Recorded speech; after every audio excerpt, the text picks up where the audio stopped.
نحمده ونصلي على رسوله الكريم أما بعد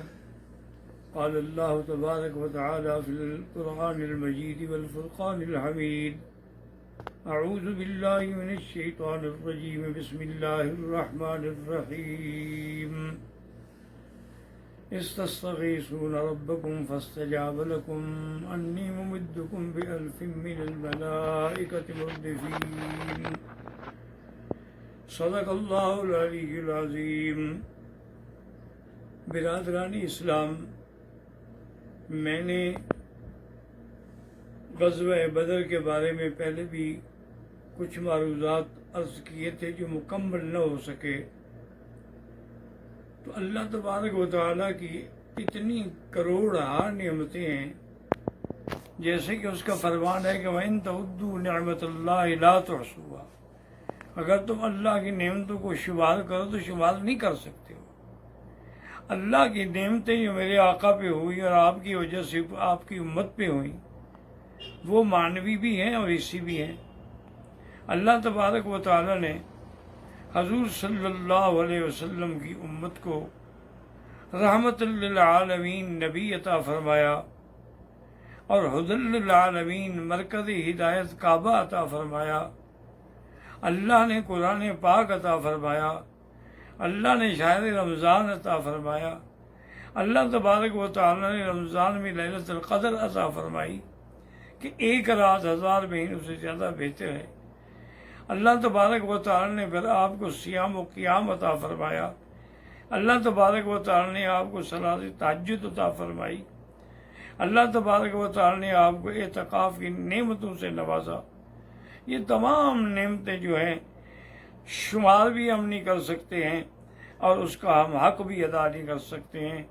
الا ہم یہ کہیں کہ اللہم لا احصی ثناء علیک انت کما اثنیت علی نفسک۔ تو سب سے پہلا غزوہ جو ہے وہ غزوہ بدر ہے، اسی لیے اس کا نام یوم الفرقان بھی ہے۔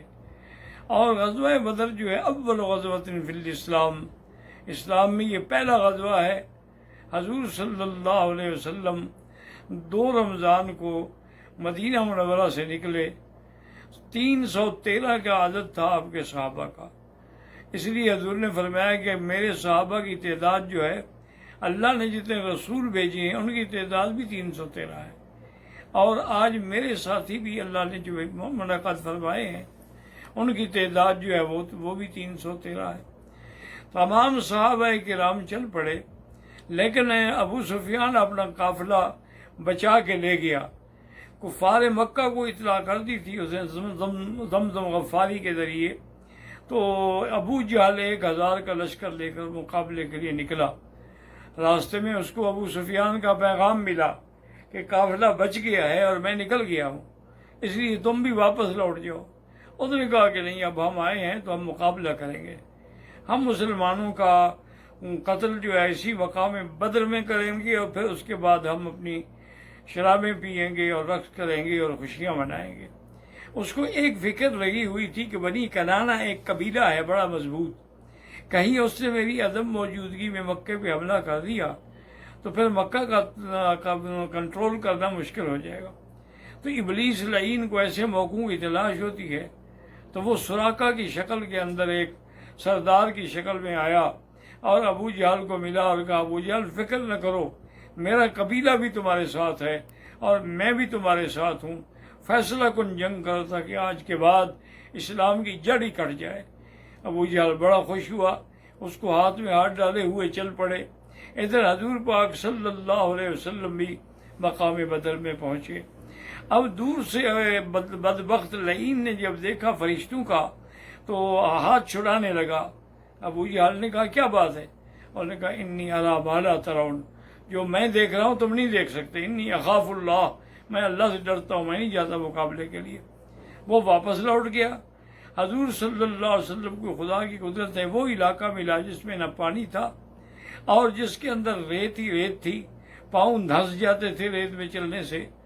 اور ویسے بھی آپ کا لشکر کتنا تھا؟ 313 کا عدد تھا،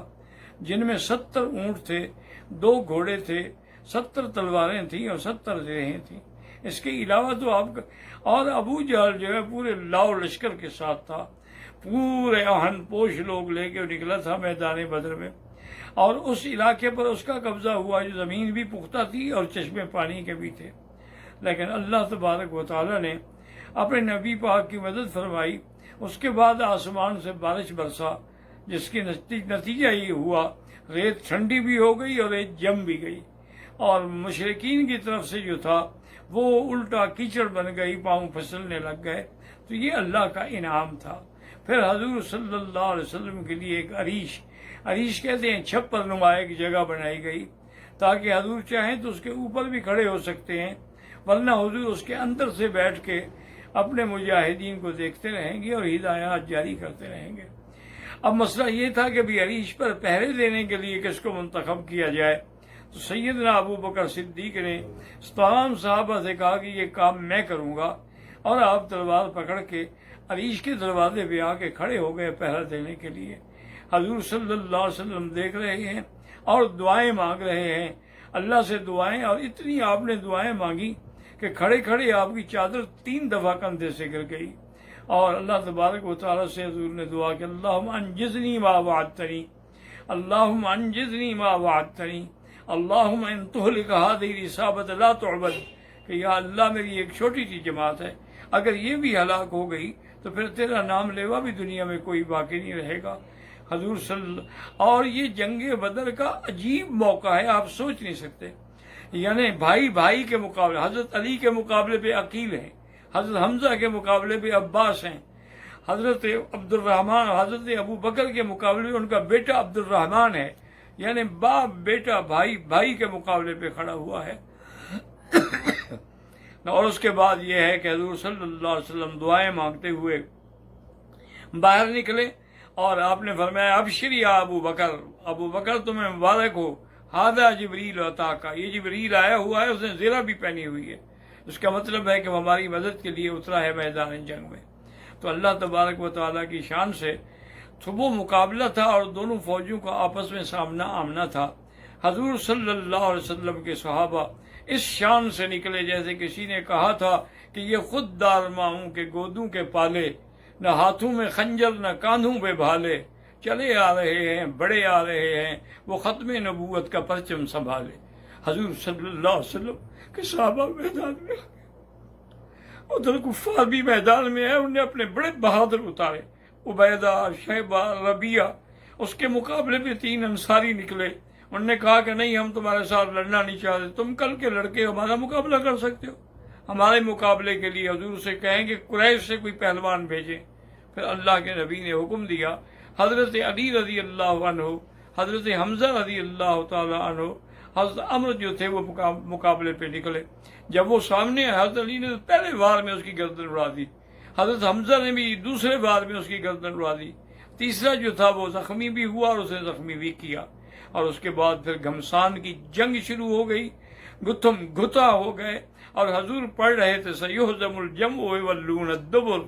یہ جو لشکر جو ہے شکست کھائے گا اور پیٹھ دیکھ کے بھاگے گا۔ اور حضور یہ بھی فرما رہے تھے کہ مسرع فلان بہذا، اس جگہ پر فلاں کافر پڑا ہوگا، اس جگہ پر فلاں کافر پڑا ہوگا، اس جگہ پر فلاں کافر پڑا ہوگا۔ صحابہ کہتے ہیں ہم حیران تھے کہ میں ایک مشرک کے پیچھے بھاگ رہا تھا کہ میں نے آواز سنی، اس نے کہا ہیزوم مارو اس کو کوڑا، تو ہیزوم نے کوڑا مارا، وہ کوڑا لگا، وہ گر گیا۔ میں حیران ہوں ہیزوم کون ہے، کہاں ہے؟ اس کے بعد میں دوسرے کافر کے پیچھے دوڑا، میں نے ابھی تلوار اس کی گردن تک نہیں پہنچی کہ اس کی گردن کٹ کے دور جا پڑی۔ اللہ کے فرشتے بھی میدان میں آ چکے تھے، اللہ تبارک و تعالیٰ کی مدد بھی اس کے اندر شامل حال ہو گئی تھی۔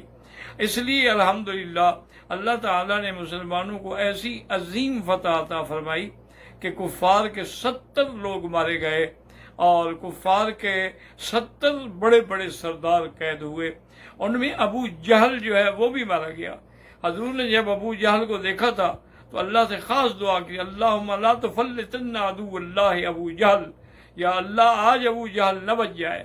ابو جہل فرعون ہذہ الامہ، میری امت کا وہ فرعون ہے، وہ بھی قتل ہوا،